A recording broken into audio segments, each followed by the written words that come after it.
Let me ask you something right now. How many times have you delayed a decision because you were trying to get everything perfect? You kept thinking, analyzing, replaying scenarios in your head, telling yourself, once I'm clear, then I'll act. But days turned into weeks, weeks turned into months, and you're still right where you started. Here's the truth most people don't want to hear. Clarity does not come before action. Clarity comes because of action. Overthinking feels productive, but it's not. It feels safe, but it's not. It keeps you busy in your mind while your life stays the same. And the longer you wait to feel ready, the further you drift from momentum, confidence, and progress. High performers don't have more clarity than you. They simply move first. They take imperfect action. They test, adjust, and learn in motion. Action gives you feedback. Feedback gives you direction. Direction gives you clarity. Think about it. You don't figure out who you become by sitting still. You discover it by stepping forward. Every action sharpens your focus. Every decision teaches you something. Every move creates energy. So if you feel stuck, confused, or overwhelmed, stop asking, what's the perfect plan? And start asking, what's the next small action? Because movement breaks mental noise. Action silences doubt. And clarity always shows up after you begin. This isn't about rushing. It's about trusting yourself enough to move. Because the life you want isn't waiting on more thinking, it's waiting on you to act. Overthinking is not a sign that you are broken. It is not proof that you are weak, confused, or incapable. In fact, for many people, overthinking comes from intelligence. It comes from awareness. It comes from the ability to see multiple possibilities, outcomes, risks, and angles. And that's why so many smart, capable, talented people find themselves stuck. Because their mind is powerful, but it's running without direction. Here's the hard truth most people avoid. Overthinking is not a thinking problem. It's an action problem. You don't overthink because you don't know enough. You overthink because you're not moving. And when the body stays still, the mind starts spinning. When there's no forward motion, the brain fills the gap with noise, doubt, and endless scenarios. It starts asking questions that the action was supposed to answer. Think about it. Have you ever noticed how clarity shows up after you take a step? Not before. You send the email and suddenly the fear fades. You start the workout and suddenly the resistance disappears. You begin the project and suddenly the confusion becomes manageable. That's not a coincidence. That's how the human system works. Overthinking feels like preparation, but it's actually avoidance disguised as intelligence. It's the mind trying to protect you from discomfort, from judgment, from failure, from uncertainty. And it does that by keeping you in analysis instead of movement. The problem is, the mind was never meant to lead alone. The mind is a tool, not a driver. Action is the driver. And when action is missing, the tool starts malfunctioning. It loops. It exaggerates. It magnifies risk. It creates stories that feel real but aren't grounded in experience. Most people say, I'll act when I feel confident, but confidence is not a requirement for action. Confidence is a reward for action. Confidence is built through evidence, and evidence only comes from doing. You don't think your way into courage. You move your way into courage. Overthinking is often the mind asking questions that only experience can answer. Questions like, am I good enough? Will this work? What if I fail? What if people judge me? These questions don't disappear when you sit with them. They disappear when you challenge them with reality. Action cuts through mental fog. It grounds you. It brings you back into your body, into the present moment, into what's real instead of what's imagined. Overthinking lives in the future. Action lives in the now. And here's something most people don't realize: the brain trusts movement. When you take action, even a small action, your nervous system receives a signal that says, we're capable, we're handling this. That signal quiets anxiety. That signal reduces mental chatter. That signal creates clarity. But when you freeze, your brain receives a different signal. It hears, we're not safe, we're uncertain, we don't know what to do. And then it tries to solve safety through more thinking, more scenarios, more doubt, more control. That's when overthinking spirals. So the issue isn't that you think too much. The issue is that you move too little. High performers understand this at a deep level. They don't wait for the perfect feeling, the perfect plan, or the perfect clarity. They understand that clarity is built in motion. They know that action sharpens focus. That movement organizes thought. That progress silences doubt. They don't ask, what's the entire path? They ask, what's the next step? And that question alone changes everything. Because the next step is always clearer than the whole journey. Overthinking often comes from trying to solve your entire life at once. Your career, your purpose, your identity, your future. And the brain collapses under that weight. It was never meant to carry the full picture all the time. It was meant to respond to the next action. You don't need to know who you'll be in 5 years. You need to know what you'll do in the next 5 minutes. And here's where people get stuck again. They say, but what if I take the wrong action? Let me tell you something powerful. There is no clarity without correction. There is no progress without adjustment. There is no growth without learning what doesn't work. Action doesn't need to be perfect. It needs to be informative. Every action gives you data. Every step gives you feedback. And feedback is what shapes clarity. Sitting still gives you none of that. It just gives you theories and fears. Overthinking keeps you hypothetical. Action makes things real. And when things become real, they become solvable. You don't overcome overthinking by trying to think better thoughts. You overcome it by giving your mind something better to respond to: movement, effort, engagement, forward motion. This is why small actions are so powerful. You don't need massive courage to take a small step. You don't need full confidence to start. You don't need certainty to move 1 inch forward. But that 1 inch changes your state. It shifts your energy. It interrupts the mental loop. Action is an interrupter. And once you interrupt overthinking with action, something interesting happens. You start trusting yourself again. Not because everything worked out, but because you prove to yourself that you can respond, adjust, and continue. That's where self-trust comes from. Not from perfect outcomes, from repeated action.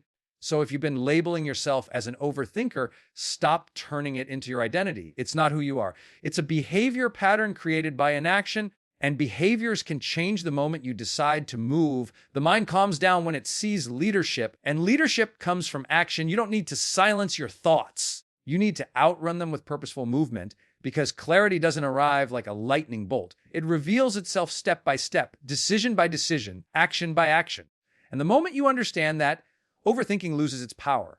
Not because your mind suddenly becomes quiet, but because your life finally starts moving. Clarity is one of the most misunderstood ideas in personal growth. People talk about it as if it's a feeling that magically appears one morning, as if one day you wake up and suddenly know exactly who you are, what you want, and what you should do next. And because of that belief, millions of people are waiting to feel ready, waiting to feel certain, waiting to feel clear. But clarity doesn't come to those who wait. Clarity comes to those who move. Clarity is not a gift. It's not luck. It's not intuition falling from the sky. Clarity is earned through engagement with life. It is built through action, through effort, through stepping into uncertainty and allowing reality to respond to you. Waiting for clarity feels responsible. It feels mature. It feels like you're being thoughtful and strategic. But most of the time, waiting for clarity is just fear wearing a smart disguise. Fear of being wrong, fear of wasting time, fear of choosing poorly, fear of being judged. And so the mind convinces you that the safest thing to do is wait until everything makes sense. But life doesn't work that way. Life doesn't reveal itself to spectators. It reveals itself to participants, the people who seem clear about their purpose, their direction, their goals. They didn't start that way. They became that way by acting without clarity first. They stepped forward before they were sure. They tested paths. They tried things that didn't work. And each action refined their understanding. Clarity is the result of contrast. You learn what you want by experiencing what you don't. You learn what matters by engaging with what doesn't. You learn who you are by doing, not by thinking. The mind wants certainty before action. But life requires action before certainty. That's the trade. And once you accept it, everything changes. Clarity doesn't arrive through contemplation alone. You can sit, journal, visualize, and plan forever, but without action, those exercises stay theoretical. They don't touch the real world. They don't create friction. And without friction, there's no feedback. Feedback is where clarity lives. Every time you take action, life answers you, sometimes softly, sometimes harshly, sometimes with success, sometimes with resistance, but it always answers. And each answer sharpens your understanding. Waiting gives you silence. Action gives you information. Most people are trying to think their way into clarity, when clarity is something you move your way into. The brain is designed to update itself based on experience. When experience is missing, the brain fills the gap with assumptions. And assumptions are rarely accurate. This is why people feel more confused the longer they wait. The longer you wait, the more imagined futures you create. The more imaginary problems you try to solve, the heavier the decision feels, and the harder it becomes to move at all. Clarity doesn't reduce fear before action. Action reduces fear and reveals clarity at the same time. You don't need clarity to begin. You need commitment to movement. Think about how confidence is built. No one gains confidence by standing still and hoping it arrives. Confidence is built when you act, survive the discomfort, and realize you can handle more than you thought. Clarity follows the same rule. You don't suddenly know your path. You walk a path, and it becomes clearer with every step. Clarity is directional, not absolute. You don't need to see the entire road. You need to see far enough to take the next step. And that vision only appears once you commit to motion. People often say, I don't know what I want. But what they usually mean is, I haven't explored enough to know. Desire becomes clear through exposure, through trying, through engaging, through allowing yourself to experience outcomes instead of imagining them. You earn clarity by being willing to be wrong. That's the part no one likes, because being wrong feels like failure. But in reality, being wrong is data. It's correct. It's refinement. And refinement is clarity in progress.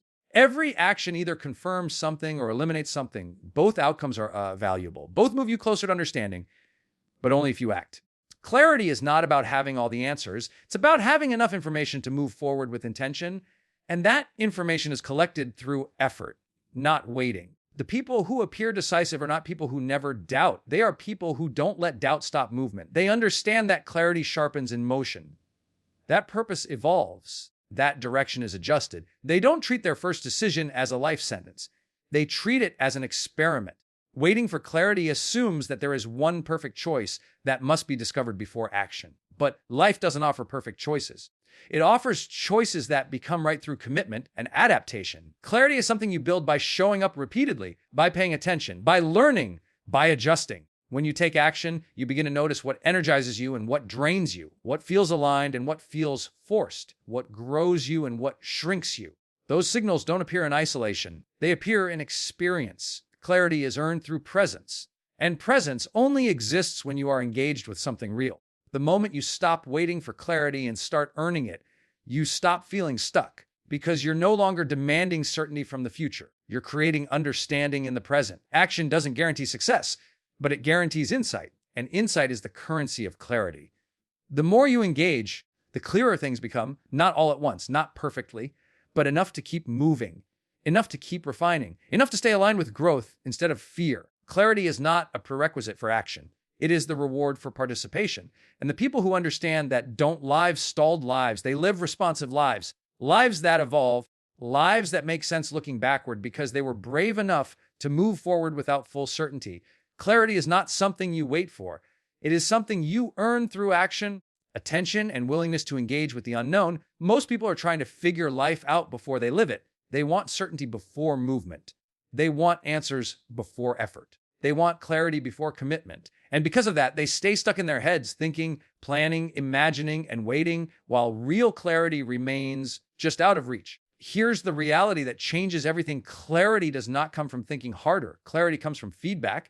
And feedback only comes from action. If you don't move, life has nothing to respond to. Action is how you start a conversation with reality. Until you act, everything stays theoretical. It stays imagined. It stays untested. And imagined outcomes always feel heavier and more confusing than real ones. Feedback is life's response to your movement. It's what happens when you put something into the world and the world pushes back, sometimes gently, sometimes aggressively, sometimes with success, sometimes with resistance, but always with information. And information is what sharpens clarity. When you don't act, your mind fills the silence with assumptions. It guesses, it predicts, exaggerates. It tries to protect you by running every possible scenario. But none of those scenarios is grounded in truth because truth requires experience. Action replaces imagination with evidence. Think about how learning actually happens. You don't learn to ride a bike by thinking about balance. You learn by wobbling, falling, adjusting, and trying again. Each attempt gives feedback. That feedback refines your movement. And soon, what once felt confusing becomes natural. Life works the same way. You don't discover what you're capable of by imagining success. You discover it by taking action and seeing how you respond. You don't discover what path fits you by analyzing every option. You discover it by walking one and paying attention to what happens inside you as you move. Feedback answers questions that thinking cannot. When you act, you learn what excites you and what drains you. You learn what feels aligned and what feels forced. You learn where you struggle and where you thrive. That awareness doesn't come from sitting still. It comes from doing. Most people say they want clarity, but what they're really avoiding is feedback. Because feedback means exposure. It means vulnerability. It means being seen trying. It means discovering that something didn't work. And the ego doesn't like that. So instead, people delay action and call it preparation. But preparation without action is just prolonged uncertainty. Action is what turns uncertainty into direction. Every step you take creates data. Every decision gives you information. Every attempt shows you something about yourself and the situation. Even when things don't go as planned, you are not set back.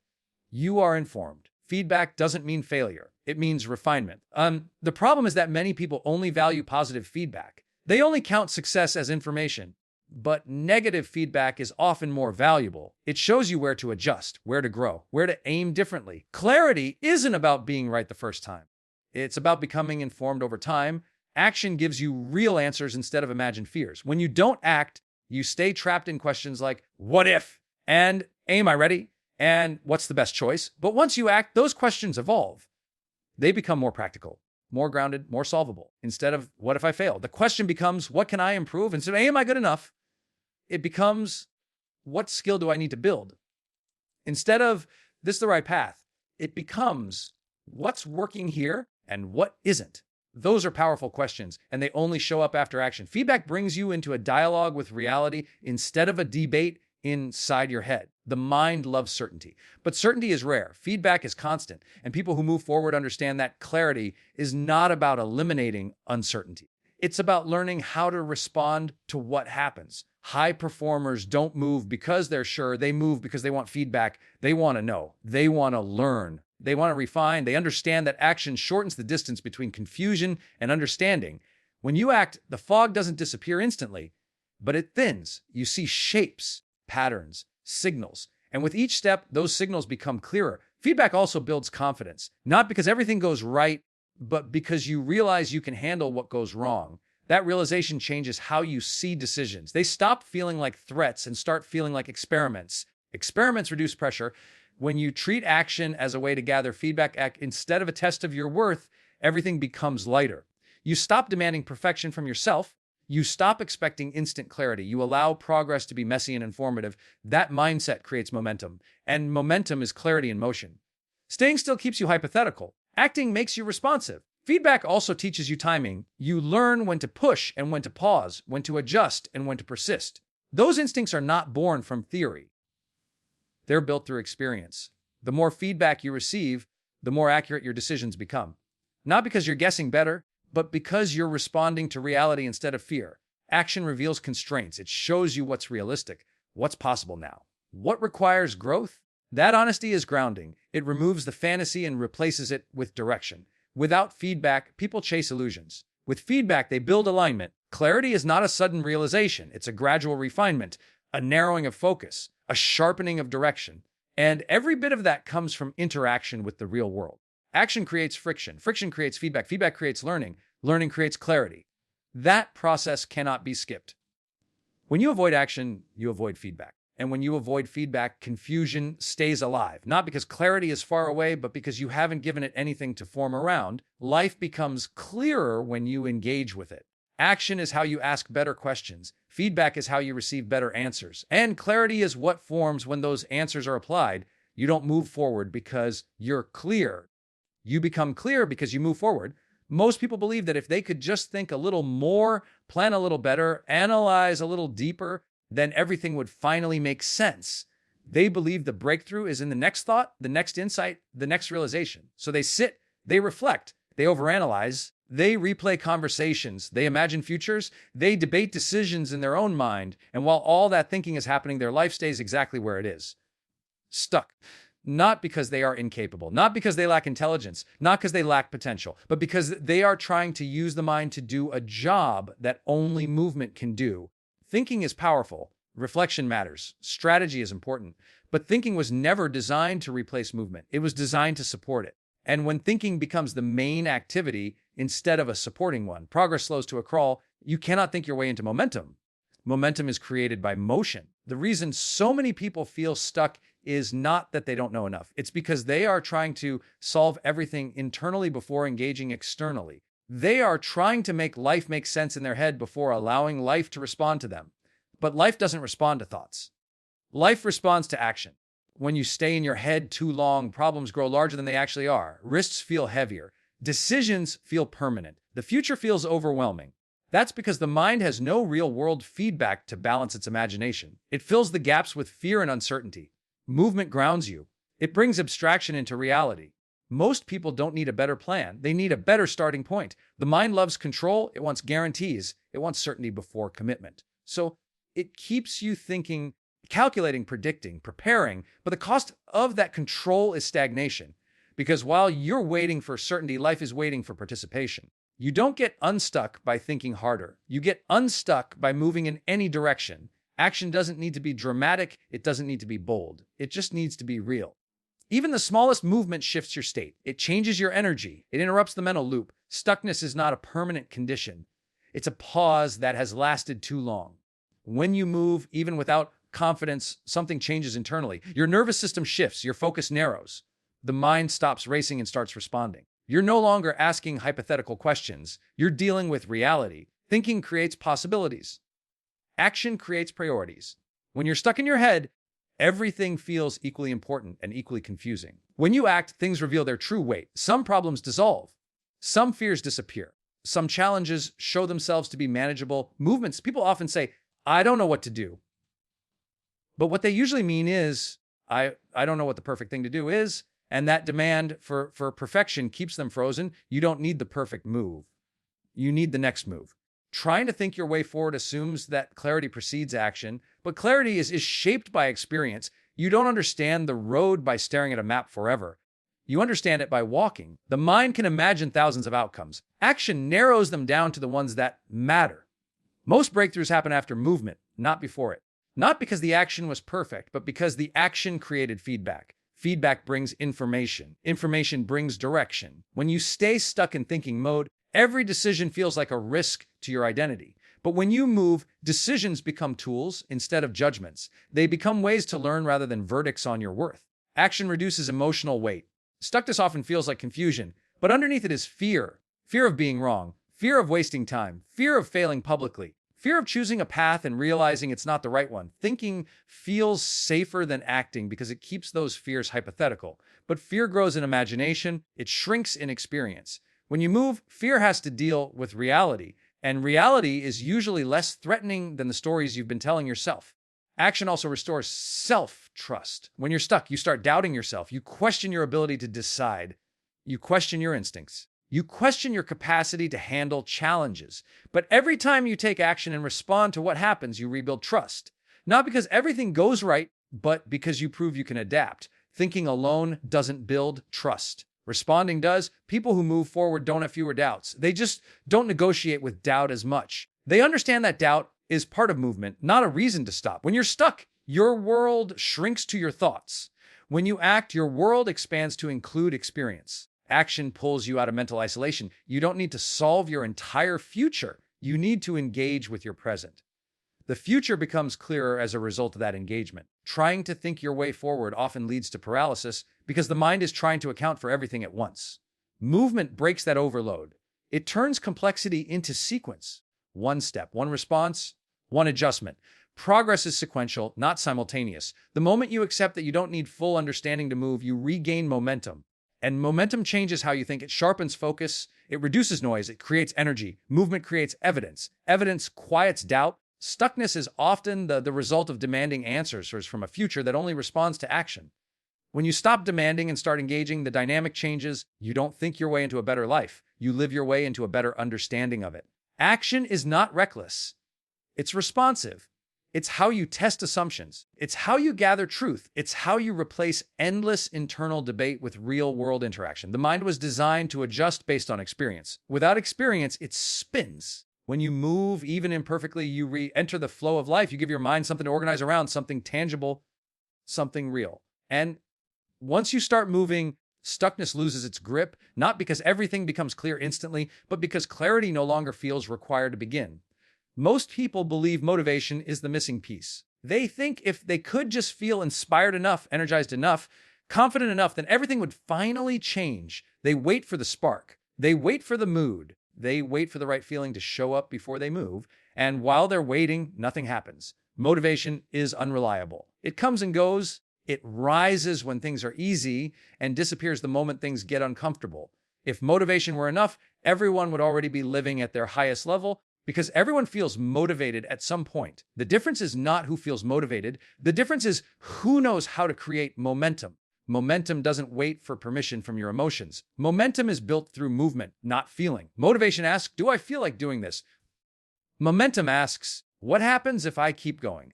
Momentum is powerful because it reduces resistance. The hardest part of almost anything is starting. Once you're in motion, things feel lighter. Decisions become easier. Focus sharpens. Effort feels more natural. That's not because the task changed. It's because your state changed. Momentum shifts your internal chemistry. When you take action, even a small action, your body and brain receive a signal that says, we are progressing.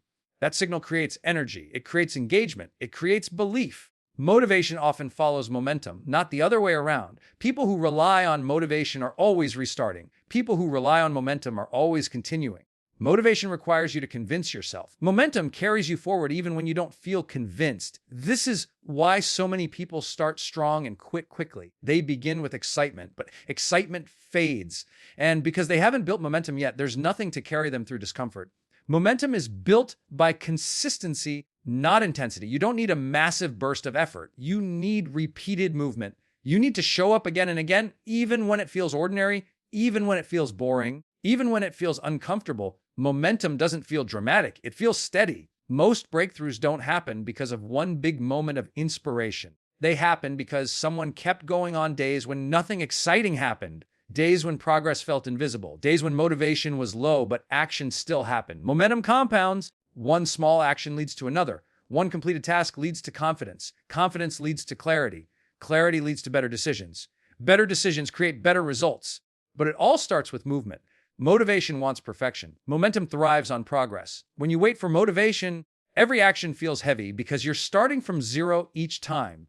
When you have momentum, action feels lighter because you're already in motion. Think about how hard it is to push a car from a dead stop. The first movement takes the most effort, but once the car is rolling, it requires far less force to keep it moving. That's momentum. And your life works the same way. Stalling kills energy, movement generates it. Momentum also silences doubt. When you're inactive, doubt has space to grow. It questions your ability. It questions your plan. It questions your worth. But when you're moving, doubt becomes background noise. Not because it disappears, but because action gives it less attention. Action narrows focus. Momentum locks it in. Motivation is emotional. Momentum is mechanical. That's why momentum is dependable. You don't need to feel inspired to take the next step. You just need to take it. And once you do, the system keeps going. People who build momentum stop asking, how do I feel? And start asking, what's next? That shift alone changes everything. Momentum also builds identity. When you show up consistently, you begin to see yourself differently. You stop seeing yourself as someone who tries. You start seeing yourself as someone who does. That identity fuels further action without needing motivation. You don't rise to the level of motivation. You fall to the level of momentum you've built. Momentum creates rhythm. Rhythm creates stability. Stability creates confidence. This is why habits are so powerful. Habits are momentum automated. They remove the need for decision making. They reduce friction. They make action normal instead of heroic. Waiting for motivation keeps action optional. Momentum makes action inevitable. When you rely on motivation, you negotiate with yourself every day. You debate, you delay, you justify. But when you have momentum, you move before the debate even starts. Momentum outpaces excuses. It's also forgiving. You don't need perfect days to build momentum. You just need enough consistent movement to keep the wheel turning. Even slow progress maintains momentum. Complete stops destroy it. Most people don't fail because they do the wrong things. They fail because they stop doing the right things long enough for momentum to die. Restarting is always harder than continuing. Momentum also changes how you experience difficulty. Hard tasks feel manageable when you're already in motion. The same task feels overwhelming when you're starting from stillness. This is why starting small matters. Small actions reduce resistance. They make movement accessible. And once movement begins, scale becomes possible. You don't need motivation to send one email. You don't need motivation to take a 5-minute walk. You don't need motivation to write one paragraph. But those small actions generate momentum. And momentum makes bigger actions easier. Motivation is fragile. Momentum is durable. Life doesn't reward those who wait to feel ready. It responds to those who keep moving despite not feeling ready. Momentum also creates emotional stability. When you're moving forward even slowly, anxiety decreases, frustration decreases, self-doubt decreases, not because problems disappear, but because you're engaged in solving them. Inactivity amplifies emotion. Activity regulates it. Momentum keeps you connected to progress instead of perfection. It keeps you focused on direction instead of outcome. It keeps you grounded in action instead of imagination. Motivation is a feeling, momentum is a force, and forces don't ask how you feel, they move things. When you stop chasing motivation and start protecting momentum, Your life stops depending on moods and starts depending on systems. Systems keep you moving when feelings fluctuate. Momentum doesn't require confidence. It builds it. Momentum doesn't require clarity. It sharpens it. Momentum doesn't require courage. It grows through repetition. Once you understand this, you stop waiting for the breakthrough moment and start creating breakthrough movement. Because the real breakthrough was never motivation. It was momentum all along. You don't need to feel motivated to move. You just need to move. One small action today creates the momentum that changes how you feel tomorrow. Stop waiting for the perfect moment, the perfect energy, the perfect mindset. Protect your momentum. Keep the wheel turning. Take one step, then another, and let movement do what motivation never could. Think less. Act now.